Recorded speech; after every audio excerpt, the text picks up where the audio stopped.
زور صفحتنا على الفيسبوك واتفرج على فيديوهات آراء عملائنا.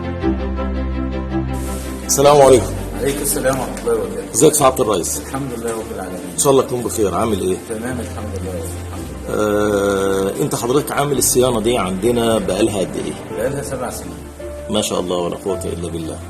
ودي اول مرة تيجي زيارة بعد ال7 سنين؟ دي اول مرة. الجهاز كان شغال كمان ما فيش اي مشكلة خالص لحد ما جيت اعمل له صيانة تاني، حاجة بسيطة. السؤال اللي دايما بنسأله للناس، هل الجهاز قل بعد ما حضرتك عدلته بالبوردة المصرية؟ لا والله تمام ما فيش اي مشكلة خالص، بل الجهاز ابسط من الجهاز الالماني بكتير. السيستم بتاعه سهل وبسيط وتقدر تتعامل معاه من دون اي صعوبة. تنصح الناس ان ممكن تعمل الحكاية دي اذا اضطروا ليها؟ طبعا لان ما فيش اي مشكلة فيه وهو بيظهر النظام الالماني بالظبط.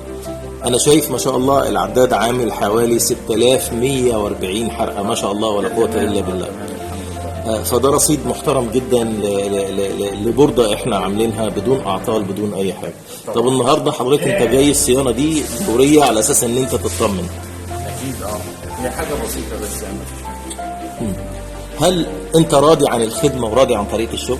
طبعا الناس بتشتكي ان الشركة دي ما بتروحش للناس تعمل صيانة، انت ايه رأيك في الموضوع ده؟ هل انت لما اتصلت بالشركة او طلبت صيانة لقيت فيه مشكلة ولا الموضوع كان ميسور؟ لا الامور بسيطة خالص، لا الدنيا كانت تمام معايا الحمد لله. ما فيش اي مشكلة واجهتك حتى الان؟ لا. هل حصل ان بعد ما عدلت الجهاز الموضوع بقى اصعب؟ يعني مثلا انا لما باجي ابني بتقابلني مشاكل، بتقابلني عيوب لان نتيجه ان البورده مش بورده الجهاز فما فيش توافق على السيستم. هل الكلام ده واجهك؟ لا اطلاقا خالص. مفيش الكلام ده خالص. انا شغال بالجهاز المده اللي فاتت كلها انا ما حسيتش باي فرق في المستوى خالص. ولا دكتور اشتكى ان الحاله مش كويسه، مش بالجوده الاولانيه ولا اي حاجه زي كده؟ لا ما حدش قدر يميز بين الشغل بين البورده دي والبورده دي. الدنيا كلها تمام. هل احنا وصلنا لمستوى ان احنا نبقى كتف في كتف مع المنتج المستورد؟ طبعا بدون اي مشاكل وبدون اي حاجه؟ لا انا بالنسبه لي انا ما شفتش في الجهاز اي مشكله خالص. والبرنامج صعب ولا سهل؟ يعني لما اجي اشتغل عليه بحس ان انا يعني قادر ان انا املك اي حاجه في الجهاز او اعدل اي شيء، ولا الموضوع مش ميسور؟ السيستم بتاعه بسيط جدا. الكيبورد بتاعه في منتهى السهوله، بتعدل اللي انت عايزه فيه. يعني حتى الانظمه الثانيه فيه صعوبه، يعني بتحتاج شغل كتير، انما دي سيستم بسيط سهل.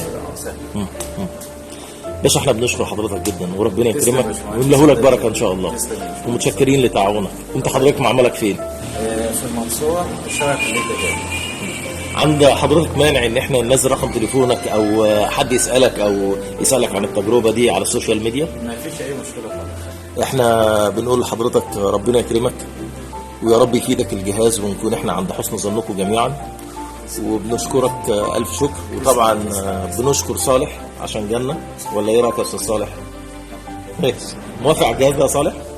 موافق على الشغل اللي حصل؟ هتيجي تاني؟ ماشي موافق. يلا سلام.